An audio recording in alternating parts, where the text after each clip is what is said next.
Bring it in, bring it in, bring it in, bring it in. Great weekend, man. Frankie Robb, man, glad to have you back in Jacksonville, man. How you doing, brother? Everything smooth, man. How you doing, man? Man, that's awesome, man. That is awesome, man. So give us a little synopsis of the weekend for you. Man, weekend was pretty good.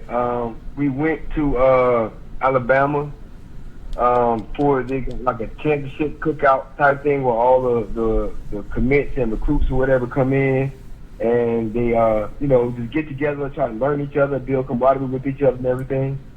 And then we left there and went to my wife has her family, her great grandmother owned land in South Carolina. So we went by there, and we also checked out the South Carolina had a camp.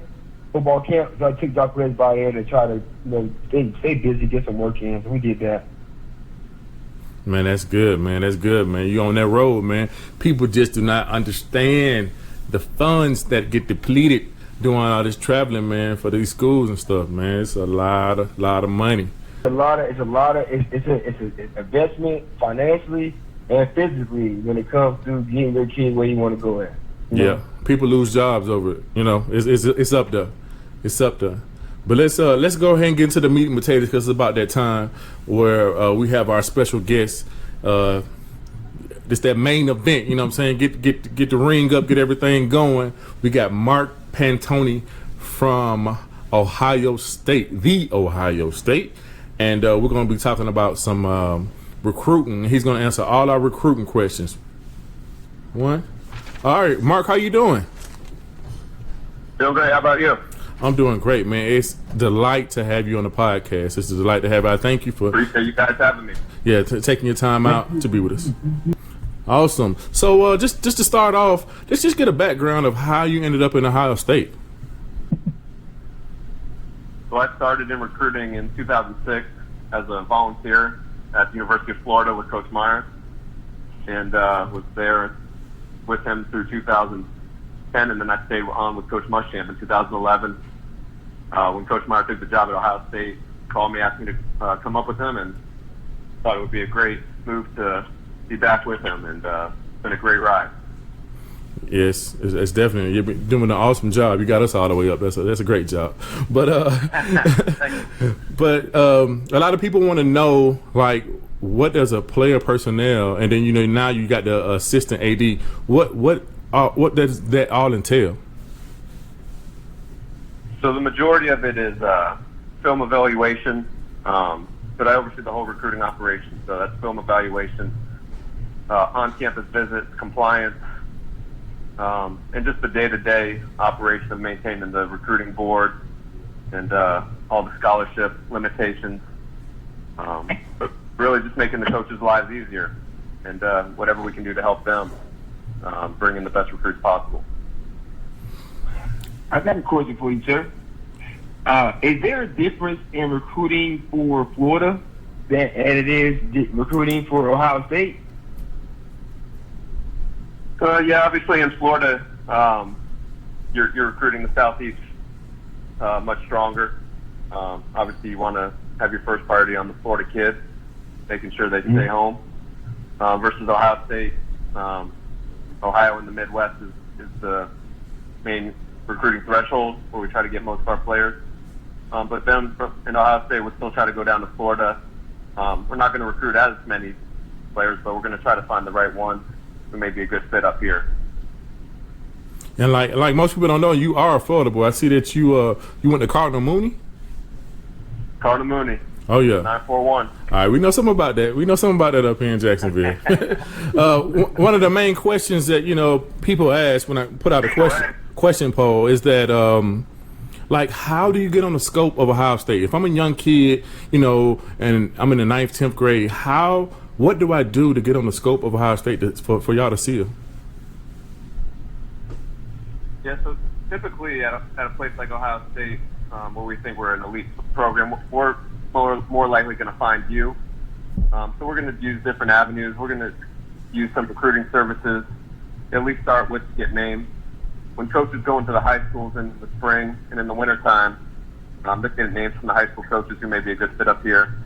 And so then we're taking all that information. We're going to start watching film and seeing if they may be athletic and talented enough to be a player that potentially play at Ohio State. Now, we typically start watching guys their sophomore year. We're not going to watch too many freshmen just because they're so underdeveloped and still so young that their bodies still have a ton more growing to do. But typically, their sophomore year, we'll just get that early identification, and then really the true evaluation is their junior year when we really try to start making decisions.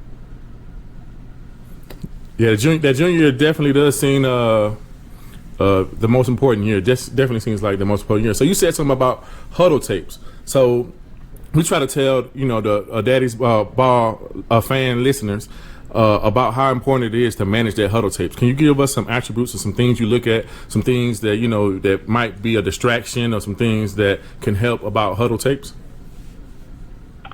Yeah. So one, we have so many kids that we have to watch, and two, coaches all have short attention spans. So kids should always put their top plays at the very beginning. And then we're going to watch it for about, probably 1 minute's worth of film. And so anything that's more than really, a minute and a half, 2 minutes, it's almost kind of worthless to put on there because we're probably going to stop watching it just because we'll have seen probably what we've already needed to see. So the first few plays better stick out right away to grab our attention because to want to keep watching. And obviously putting the circles or arrows on the players really helps. Putting the offensive and defensive plays, best plays at the beginning. You don't need to break it up and put 2 minutes worth of offense at the front and then 2 minutes worth of defense at the back. Because like I said, we may not even get to that point. So just put the best overall plays you got at the very beginning. And we don't need to see like 10 different pictures in that title pages. Just get right, I was going to talk about it. Maybe put like one page up of quick stats, which would be helpful. But other than that, we don't need to see it. 10 pages worth of stats, awards, pictures, and everything else that some kids do. And so I wanted to add to that. So I always tell people to put dynamic plays on there, not just everyday plays. You know what I'm saying? Plays where you're doing a dynamic thing, where you're being very explosive. Your best plays. So that's good to know that 1 minute, that's not that much time. So that's good to know. Yeah, I think looking at some highlight tapes, it's 8 minutes long. I was like, I'm not even a scout, but I don't want to watch an 8-minute highlight tape. It's almost a first quarter. Right. Like, I'm good on that. So I think a lot of people needed to hear that. So thank you for giving that insight there. But when you do get a highlight tape and you see a kid that really has it, like, okay, the first minute was awesome. All right. So how do you go about, recruiting them or contacting them, or how's that? Do you contact the head coach at the high school, or do you, reach out yourself? Yeah. So the next step here, we do a very thorough job, probably unlike most other schools. When we first watch a tape, typically we're not just going to watch the highlight tape. We're going to watch it minimum 2 games right after that, because what we want to do is we want to see both the good plays and the bad plays. We want to see the true story. I always compare watching a highlight tape to watching like a movie trailer. Like every movie trailer you watch is great. Like it makes you want to go see that movie, and then you pay that money, and the movie sucks. So we're gonna put on that game film and see, if the game film matches that highlight tape, or if there's a lot of inconsistencies, taking plays off. I mean, you'll see kids who may have good highlight tape, and then you put on the game film, they don't even start for the team. And so that's why you really got to do your homework and check. So once we do all that, we still like the kid. Typically, myself may make that first introduction, whether it's on text message or direct message, are the 2 main avenues. And then from there, I'll pass that information on to both the area coach and the position coach, and have them start getting involved as well. So is it a rumor, or like when I it was a rumor as a recruit and stuff like that, and as a parent, that like Urban Meyer had to final every kid that you offer. Is that the same with Coach Day, or was that true? Yes or no, or can you say, or? Yeah, that was true. He wanted to be involved, and obviously it's his program, so he's got to sign off on every kid. Now, granted, head coaches now, they can't go out in the spring. Okay. They don't get to go out and see these players practice themselves, or talk to the people around the school to really find out all the true details. And so the head coach really can only get out one time to see that kid. Because during the season it's real hard, other than the bye week, for them to get out. And so really those months of December, January, when they do a home visit, one of their only few times they actually get to sit down with this kid that's not on our campus. So they may not know the kid as well as the area coach and position coach, so they have to trust those guys a lot of times to really help them make that decision. Because if a kid only visits campus once or twice, that's really only maybe 30 or 45 minutes they've really spent around the kid and the family. So a lot of times the decision goes strongly with position coach, and then myself will have some say, just because I've watched a lot of game film on the kids, and so I can give suggestions on their strengths and weaknesses. Yeah, that's kind of funny. We did a podcast.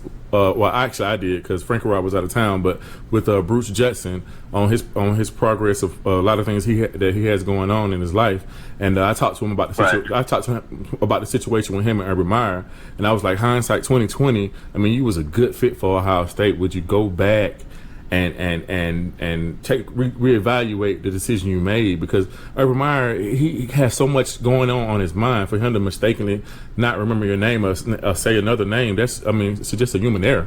It's just a human error. So it was a pretty interesting conversation. Going into that, the recruiting board. So how is this magical recruiting board work? Because a lot of the kids, they ask about it. They come back home and say, my name was number 1 on the recruiting board. I was a number 3 DB on the recruiting board. How does this magical recruiting board work? So usually for the end of their sophomore year, we'll start putting up an initial board of names. But like I said, it's really the junior film which helps us do that true evaluation. That starts putting the ranking in order by position for these coaches, 1 through 10 down the line. And then obviously you start out with a huge board at the beginning of the junior cycle, and then as kids start committing, as you start collecting transcripts, that board starts to shrink down. And so then you focus a lot of your time and energy on those, top 5 to 10 kids, depending on how many at each position you're looking to take for that class. And then obviously new names pop up throughout the cycle, so affects the order. But it's constantly changing based on more film, based on kids going to camp, these Nike camps, Under Armour camps, and getting testing. So if a kid doesn't run well, doesn't jump well, as well as you think they would, then that could affect their spot on the board too. So we're constantly collecting information. Grades plays a huge part here. To where if a kid, we get a transcript, he's not a great student, that could drop them significantly. So take a lot of different factors. How they act on their campus visit. Maybe a great player, but they come on campus and doesn't seem like a good fit in our culture. So that could affect things as well. So constantly changes, like I said. And what about committable offers? So it's always been like a rumor, or not even a rumor, just something that parents talk about, that a lot of the offers that early recruits get aren't committable offers. What do you say about that? Yeah, it has turned into a game over these last couple years. In the past, offers used to mean something, now they don't.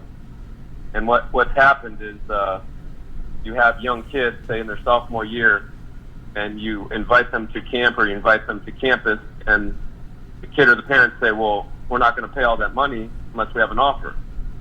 And so they almost become unrecruitable unless you tell them they got an offer. And so it's a game you have to play. A lot of people don't like it. There's, if you check on different websites, you can see how many kids schools have offered. There's some schools offered 300 to 400 kids for 25 spots. And so when those schools throw out non-committable offers, they kind of hardball you into saying, well, I got offers from these schools, and so if a kid's in this area, you don't want them to just drive right by your school, and you go visit that school next to you. So it's what you have to do, but throughout the process, the kids you are very serious about, you just have to be honest with them. Obviously, most schools can only take one quarterback in the class. So, people realize that spots are limited as well. So not offers are equal. Oh yeah, you're right. So question on that. So every year you have a certain amount of kids you take at certain positions, correct? Correct. Does that board change any based on whether the kid committed somewhere else, or I know you said that previously, but say it was a kid that was, looking at and you feel like, we could get this kid, does that board change because you feel like he's able to get him more than another kid, or does it not change? If that makes sense. Yeah, it definitely makes sense. So, say, for example, what I think you're referring to is like, say, the number 3 running back on your board wants to commit, but you're still recruiting up the number 1 guy who you think you may have a shot with. Then those come down to, tough decisions you have to make, and you talk about it as a staff, and then ultimately the head coach has got to be the one who makes that decision. But, yeah, those types of things happen all the time, to where, kid you really like may not be your number 1 guy, but he wants to come and you think he would be a great fit, and you just have to determine, is there a significant difference in the level of that player? And then things change unexpectedly as well, to where, guy, tears a knee up and he can't play anymore, or decides he's going to leave for the NFL and you're not expecting it. So that could cause your numbers to change at the positions as well that you weren't expecting. So, also here on Daddy's Ball, we talk about the measurables of players and how important to understand that if you spending money for your kid to go to an Ohio State camp all the way from Jacksonville or something like that, just for an example, like you need to make sure he has the measurables, because the chances for him to be picked up are slim. Got anything to say about that?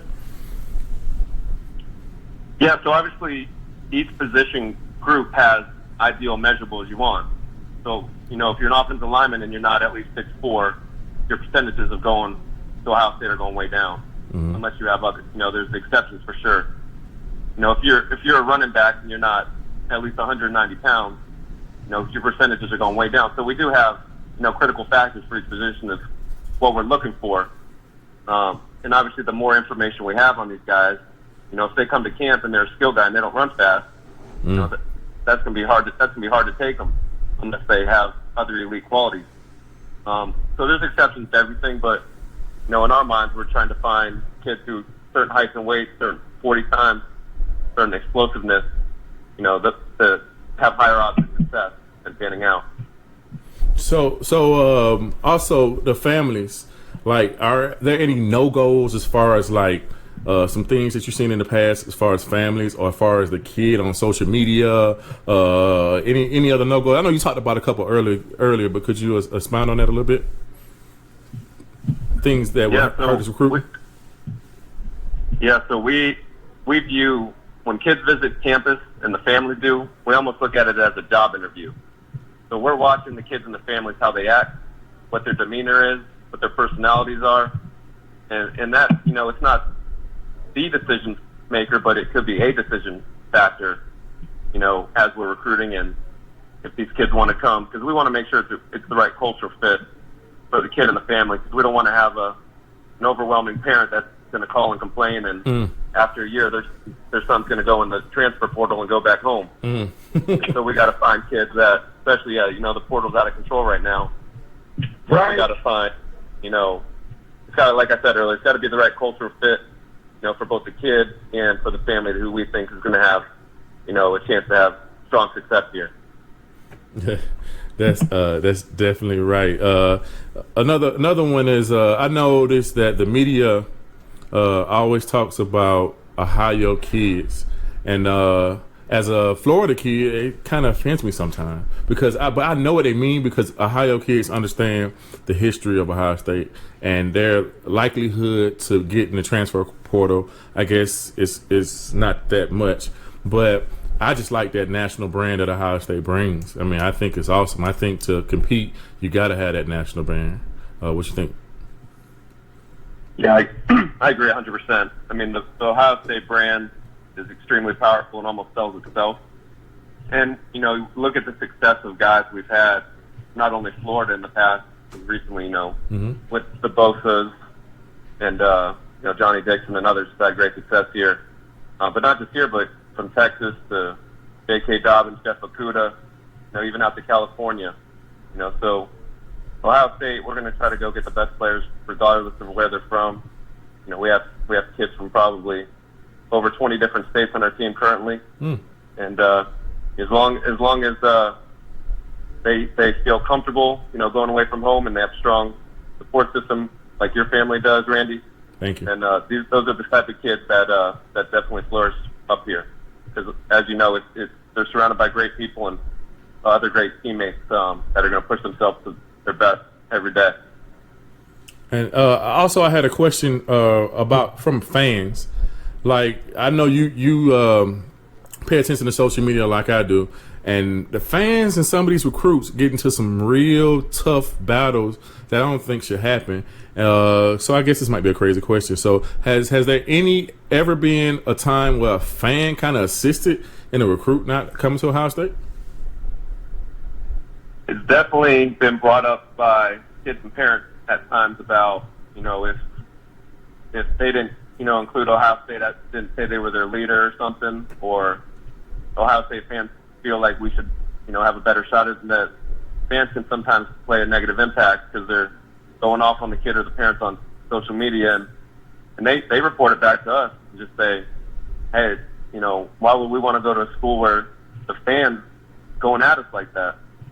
And so, yeah, it's best for the fans just to kind of lay low, realize they're just dealing with kids, and kids got a lot of pressure on them through the recruiting process, and any of that outside external pressure from fans really doesn't help them in their decision. Yeah, it does. Well, I got a question for you. I know you probably, can't really go in detail with it, but I just want to know your opinion of it. All right, so me and Randy on a previous podcast we had to where we asked because you said something about the parents playing an impact on the kid being recruited if they're a certain type of person or a certain type of family. But in the same sense, like if you were to, get a kid, do you feel as if the parents should be included or involved in what college they choose? Or do you think be involved in the decision you said? Yes, sir. 100% the family should be involved, because these kids are, like I said, they're 16 to 18 years old. They're not equipped to make a decision by themselves without leaning on the support of their family, their high school coaches, and those closest around them. So we highly encourage the kids to use those system of support in helping them make the decisions. And even after recruiting, the families, we still try to keep them involved as much as possible, because especially in today's age with this transfer portal, we need parents to help support their kids, because in some cases, you're going to deal with homesick, playing time, struggling with academics. And so at times it's going to get real hard for a kid being away from home, even if he's either 2 hours away or 10 hours away. You need a strong support system around them to help get them through the hard times, just besides ourselves. Yeah, I talk to a lot of Sean's friends all the time, and people just do not realize, because all these kids, especially Ohio State kids, come from their own background of stardom, where they were the man, and they come into a new family where they have to work their way up. And it's so hard. And so many different situations happen. It's hard. And then on top of that, the recruitment process is so fluffy, meaning everything is nice. You don't have to walk. You don't have to pick that up. You're good. All this fluffiness. And then when you get to real life, it's very hard on the kids. And some people can't deal with it. Some people, that's a real hard situation for them. Yeah, some people can't. 100%. Like you said, everyone's coming from different backgrounds, and these kids can never really truly understand what they're getting themselves into. And we try our best to paint that picture. Coach Mick, as you know, tells every recruit that comes through the weight room, don't come here if you don't want to work, because it's not going to be easy. And we try to make them understand how difficult. You got to win every game at Ohio State, and so the pressure's there. You're playing in front of a huge fan base, and so of course, there's the pressure of these kids to come in and think right away they got to be the man like they were in high school. It's a hard reality check sometimes, and it takes a strong support system around them, and transparency, let them know where they stand all the time and to help them get through the ups and the downs. All right, Coach. I totally agree with that. Like, with my son, I'm involved in everything he does when it comes to football, recruiting, and everything goes on with him. I'm totally involved with everything that he's doing. And I tell other parents, dude, I feel like it's the best thing to do because I've made the biggest decisions for him his whole life. Why would I not have any influence on the one he's going to make right now, right? This is a lifetime situation for him. Correct. Right, but in a sense, like once the recruiting part is over, right? Like, say for instance, you got Sean right now. Obviously, this question is answered via you on the phone with us now. But should parents require, or not say require, but should look forward to being able to contact someone like you in regard to their son, or just somebody set aside for that purpose? Well, if anything going wrong, mom or dad, you can call this coach right here. They'll take your call, or any GA or anything like that. Do y'all have anything like that set up at Ohio State, that if a parent does want to call in and, I'm not going to say vent, but, want to ask questions about what's going on with their kid and what can they do to help him? Does he need to be motivated or anything like that? Yeah, absolutely. We have a strong support system in place, both our position coaches to the head coach to player development, Dan from Duval, Oh, yeah. and then our academic support. Hey, shout out to Duval there for Stamp, right? Mm-hmm. Oh, yeah. And then our academic support.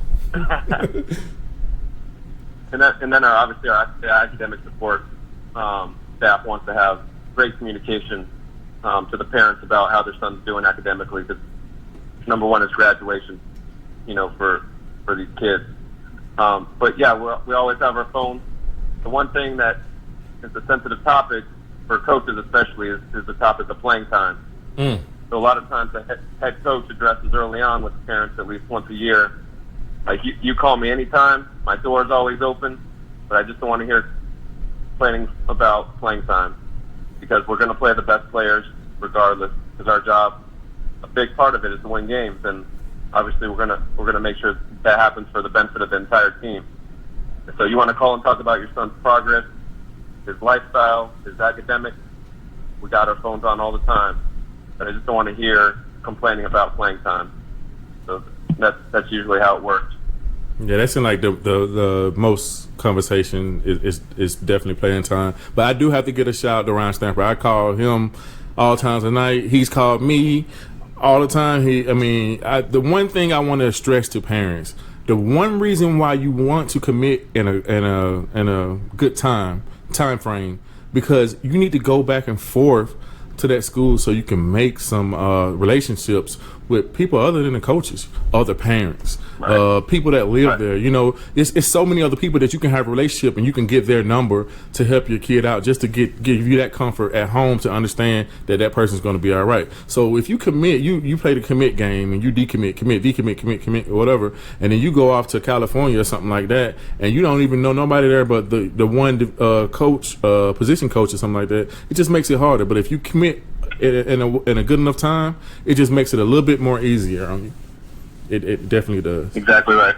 It definitely exactly does. Right. And I will say too that we also have a strong parents association at Ohio State, to just keep the parents all informed and united on activities that go around the program. And like you said, Randy, just to help build that network between the parents. And if something were ever to happen to Sean and you couldn't get here, he's got a strong support system of parents here in Columbus that are going to be there for him in a second. And so we're proud of that as well. Oh yeah. All right, Coach. Thank you. It's just give me one last plug for parents, for the recruits, for kids. There's just anything that you like to say to them to help them out in the process.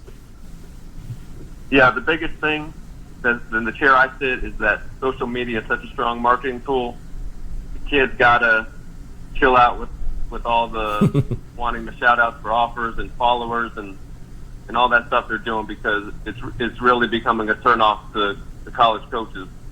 That it just seems sometimes kids are just fishing to get the offer so they can just tweet it out, and then after that you just never hear from that kid again. And so I would just advise, just be smart about the way you handle the recruiting process and social media, because you don't want to damage your personal brand before you even get to college. All right, Coach, man, I really appreciate it. I know I bugged you a whole lot for the for this interview, but it's very informative to our audience and our parents and our kids and stuff like that. And I'm pretty sure some of the fans will be listening also, man. So I really appreciate it. I see you in a couple more months. Let's go, man. We're ready to roll. All right, appreciate you guys having me. All right, appreciate it, Coach. Go Bucks. Man, that was an awesome interview, man. What you think about it, man? It really was, man. It was so informative, man. People are really looking to get some information about the recruiting process. We got it coming from one of the biggest colleges with the most kids drafted. You know, it's everybody's dream, and give us information from social media being something that get you cut off, and even your behavior, your demeanor, your attitude, you know, your persona, all of those things when it comes to the big time colleges that everybody really wants to go to, it will cut you off based on certain things you do that you can change. So it's a good thing there. Grades came up again. You know, grades one big thing there. Cut you off on the grades ain't right. You can be a good athlete with bad grades, you'll be at home, you know? Yeah, you really got to take care of business. One thing that we got to punch is personal accountability. We got to stop babying and pampering these kids at a young age and saying, when my kid messes up, it's this person's fault. We gotta make our kids accountable because that's what happens. You know, this week has been a terrible week in Jacksonville with a lot of our kids, man. Terrible week in Jacksonville with a lot of our kids. What we got to do is we just got to keep mentoring, keep fighting, keep getting the word out. You know, thanks to Mark Pantoni, he was the 2014 Director of Player Personnel of the Year, 2014, and like I said, since he's been there from Florida to Ohio, he's always had top classes, and he's really been a straightforward guy ever since I met him. So we just got to do a lot better. We got to once we get the information, you're not ignorant. So we got to do better. You know. Hey, parents, as you can see, we're getting some big time people on the phone with us to talk about the recruiting process. We reiterate to you all the time. Follow the podcast. We're about to have it on YouTube here pretty soon. We're on Twitter right now and Facebook as well. Follow the podcast, man. If you have any questions in regard to recruiting, if you got some, you know, strange situation to where, you know, you want to talk about your kid, let us know. If we can't get it, we'll go to people like when we just talked to and get information for you all. You know, it's really easy, you know? Definitely follow the podcast on Twitter, podcast_daddy. Podcast_daddy. And like you said, Facebook, Twitter, Instagram, and also follow the podcast on Podbean. Just be a follower. So as soon as we get this hot stuff to you, this hot information straight off the press, you can have it, you know what I'm saying, ready for your morning commute to work or to the game or wherever you're going. So definitely follow the podcast and give us feedback, man. All right, man, let's get up out here. Frankie Rob, take us out. Man, you already know, man. We're going to bring it to you every week or every time we get a chance to get something off the press. We all good here. Hope y'all good there. We want everybody to stay smooth. Real still. Peace.